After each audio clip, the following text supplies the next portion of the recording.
अस्सलाम वालेकुम स्टूडेंट्स। बच्चे आज हम नया चैप्टर स्टार्ट कर रहे हैं, 5th चैप्टर। तो आज हम जस्ट इसका इंट्रोडक्शन ही पढ़ेंगे। तो सबसे पले कि over 1.5 million species of animals and तकरीबन जो है वो 1/2 मिलियन स्पीशीज़ ऑफ प्लांट्स इस वक्त मौजूद है।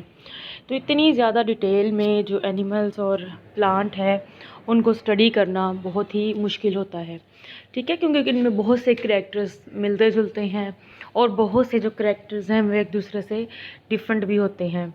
तो इसलिए बेहतर था कि जो जितने भी ऑर्गेनिज़म हैं इनको क्लासीफाई कर दिया जाए एक रीज़नेबल वे के अंदर। जैसे फ्लावरिंग प्लांट्स हैं, उनके कलर, हाइट और करैक्टर की बुनियाद पे। तो ये इस तरह की जो करैक्टरिस्टिक्स है, मतलब इस तरह की बुनियाद पे तो स्टार्ट से ही क्लासिफिकेशन का अमल स्टार्ट हो गया। कुछ सिमिलरिटीज़ की बुनियाद पे जो सिमिलर करैक्टर्स वाले ऑर्गेनिज़म थे उनको सेम ग्रुप में रखा गया, जो डिफरेंट थे उनको ज़रा अलग ग्रुप में रख दिया गया। तो एवोल्यूशनरी हिस्ट्री भी इसमें इम्पॉर्टेंट पॉइंट थी कि एवोल्यूशनरी लिहाज से कौन से जानदार जो हैं वो एक दूसरे के करीब हैं, कौन से दूर हैं। जैसे स्पैरोज़ जो हैं डेफिनेटली वो बर्ड हैं और पिजन भी बर्ड्स हैं, तो ये दोनों एवोल्यूशनरी हिस्ट्री से एक दूसरे से ज़्यादा करीब है बनिस्बत इंसेक्ट के। तो इस क्लासिफिकेशन में एवोल्यूशनरी पॉइंट ऑफ व्यू को भी मद्देनज़र रखना था।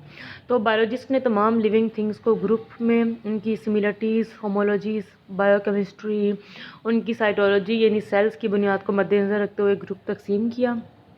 बड़ा ग्रुप है, फिर छोटा है, फिर छोटा है, यानी जो सबसे छोटे ग्रुप के अंदर आते हैं वो ज़्यादा उनके करैक्टर्स एक दूसरे से ज़्यादा मिलते जुलते हैं, उससे ऊपर वाले के कम, इस तरीके से। तो larger groups are divided into smaller group up to species level में। स्पीशीज़ को हम किससे कहते हैं कि species is a group of natural population, यानी ऐसे पॉपुलेशन का ग्रुप जो आपस में फ्रीली इंटरब्रीड कर सकते हैं, यानी सेक्सुअल रिप्रोडक्शन करके फर्टाइल ऑफस्प्रिंग यानी ऐसे बच्चे पैदा कर सकते हैं जो मज़ीद आगे जिनसी तौलीद की सलाहियत रखते हों, लेकिन रिप्रोडक्टिवली वो एक दूसरे से आइसोलेटेड हो इन नेचर के अंदर से। तो इसी ग्रुप को हम स्पीशीज़ कहते हैं। तो जो एक मिलती जुलती स्पीशीज़ है, हर स्पीशीज़ का अपना स्ट्रक्चरल, इकोलॉजिकल, बिहेवियरोलॉजिकल कैरेक्टरिस्टिक्स होता है। और सिंस मतलब इसके मतलब सबसे पहले तो हमने इस तरह स्पीशीज़ को एक जीनस के अंदर जीनस को मुख्तलिफ जीनस को एक से बढ़ के एक क्राइटेरिया में तकसीम किया गया। तो शुरू में सबसे बड़ी कैटेगरी होती है किंगडम।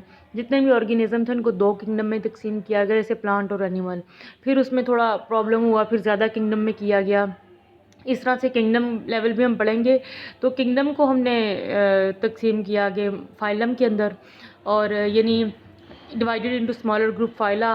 फाइला में मौजूद जो मज़ीद करैक्टर्स होते हैं मिलते जुलते, उनको एक क्लास में रखा। क्लासेस को मज़ीद ऑर्डर में तकसीम किया गया। ऑर्डर को मज़ीद हर ऑर्डर में काफ़ी सारी फैमिलीज़ होती हैं, हर फैमिली में बहुत से रिलेटेड जेनरा होते हैं और हर जेनरा के अंदर काफ़ी ज़्यादा स्पीशीज़ होती हैं। तो स्पीशीज़ सबसे छोटा यूनिट है क्लासिफिकेशन का, जो मज़ीद आगे से आगे बढ़ता जाता है। इसका मतलब है कि स्पीशीज़ ताल्लुक़ रखने वाले जानदार सबसे ज़्यादा एक दूसरे के करीब होते हैं। ये आपके सामने एक क्लासिफिकेशन दी हुई है कौन जियामेज़ की।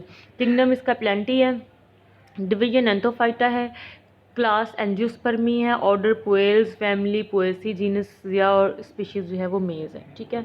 अच्छा, पहले शुरू में 2 किंगडम में एनिमल्स जितने भी जानदार थे उनको तकसीम किया था, लेकिन अब मौजूदा चेंज क्लासिफिकेशन के अंदर तमाम जानदारों को 5 किंगडम में रखा गया है। तो फिर हर किंगडम को मज़ीद फाइलम, और इन केस अगर प्लांट है तो डिवीजन में रखा गया है, हर फाइलम को मज़ीद क्लास एंड सो ऑन, इस तरह से चलता रहता है। तो आपने इसका इंट्रोडक्शन देख लेना है।